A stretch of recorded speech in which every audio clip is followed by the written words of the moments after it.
எனது முத்தான முத்தமிழ் வழக்கத்தினை தெரிவித்துக் கொள்கிறேன்.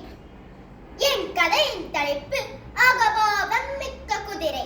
விவசாயி ஒருவரிடம் ஒரு குதிரையும் ஒரு கழுதையும் இருந்தன.